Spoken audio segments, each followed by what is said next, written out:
Today we will be exploring the top 10 twists of Danganronpa as a series overall. If you agree or disagree, do feel free to include your thoughts below and, just give the video a watch. But yeah, this is my list for top 10 biggest twists in the whole series of Danganronpa. Number 10. Chihiro Fujisaki. Chihiro Fujisaki was a character originally perceived as a girl by viewers and game players alike. The idea is uprooted and flipped on its head, however, after Chihiro's untimely death to Mondo Butter Owada. We find out Chihiro was actually a boy who wore females' clothing all along and dealt with a lot of insecurity. Essentially, everyone in the series had Sakura's reaction to finding out that information. Speaking of Danganronpa V3, what's the deal with the ending? Look, I love Danganronpa V3. Heck, one of my favorite characters, Shuichi, is from it.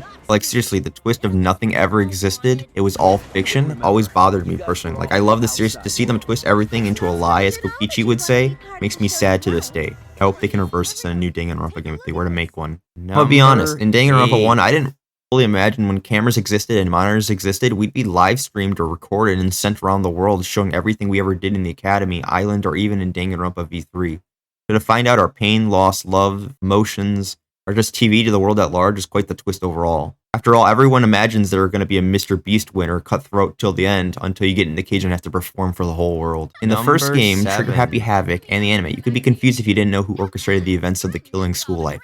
After all, with such a vibrant cast, it's hard to pick a mastermind in episode 1, or chapter 1. What if I told you, character isn't their true identity? They are twin sisters with another, and 2 evil masterminds orchestrated the events of the game instead of 1.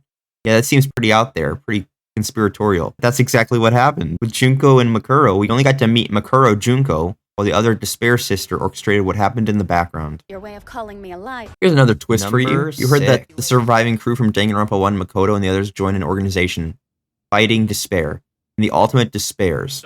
They're cleaning the world up and saving the future. In Danganronpa 2, they were even implied to be the good guys, going so far as to brainwash the entire cast. Imagine this organization when you actually see it, and it's full of despair members. Essentially, while the majority of the Future Foundation was good in some sense, many of the members were actually not aligned with the group at all, ironically. Maya Gakuhara, a wheelchair-bound individual helping Makoto in the group, was not even a real person. It was a robot made by Monica after they murdered the original. The one who destroyed and killed Towa City and adored Junko Inoshima. Kazuha Tengen, an old man, one of Hope's Peak Academy's academic advisors and staff, advised Kyoko's dad. Nah, he evil and working as a despair. Chisa, the cast of Danganronpa 2's teacher and one of the biggest influences in the organization. Yeah, she got lobotomized to be evil, and she was always on the despair side. I could go on and on, but essentially the organization with the name called Future Foundation was so full of just evil or neutral characters that the exact opposite of a Future Foundation. But an ultimate imposter existing to be revealed in Danganronpa 2 isn't a small thing, but to have him be completely different and be able to mimic the individual's voice down to personality elements, I should include the ultimate imposter. Should I begin with a brief introduction bro sounded like myself? this, and nobody knew for 6 chapters. How do you not reveal yourself when you sound like this? Look, I'm still on this. You can call me a Ganta simp, but bro was introduced as a gentleman in training. He wouldn't hurt a fly, yet he had the strength to do anything and everything.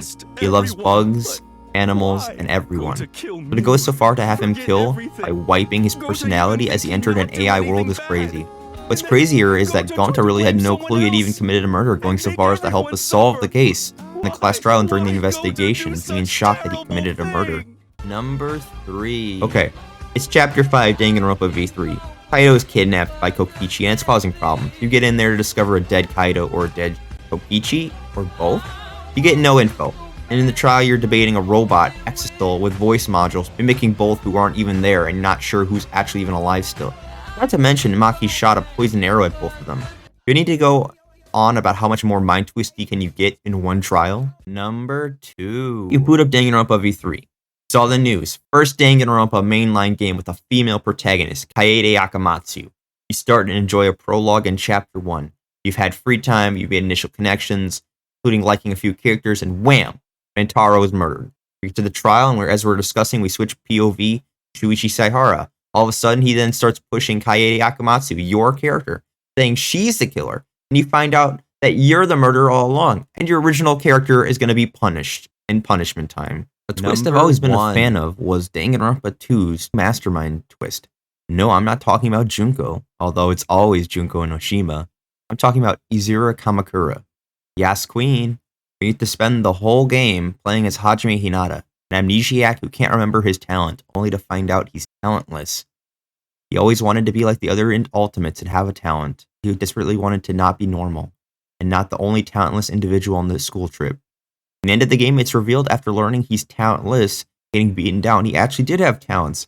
He was the mastermind who orchestrated the whole events of the game. Tool he loved and admired abused him, testing on his brain and tweaking him till he lost his personality, memories, everything.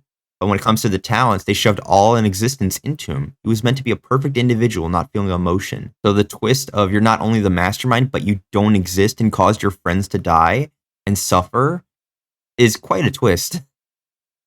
What a twist. So what do you think? Are there any other twists that you would have included in this list in general? Also, why don't you do me a favor and leave a like on the video so we can spread it around YouTube a little bit easier.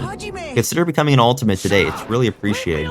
I love my ultimates. I love every single one of you, and I just love that my little hobby. I just can be able to do this, and people out there in the world who have the same interest and like passions I do. So thank you all. I appreciate every single one of you. Peace out. And I don't even have a talent. But even so, I got dragged into this, and now my existence is going to disappear? I don't understand it at all. For someone like me, it's impossible. I can't choose the future. Hope, despair, do whatever you want. It's not my problem.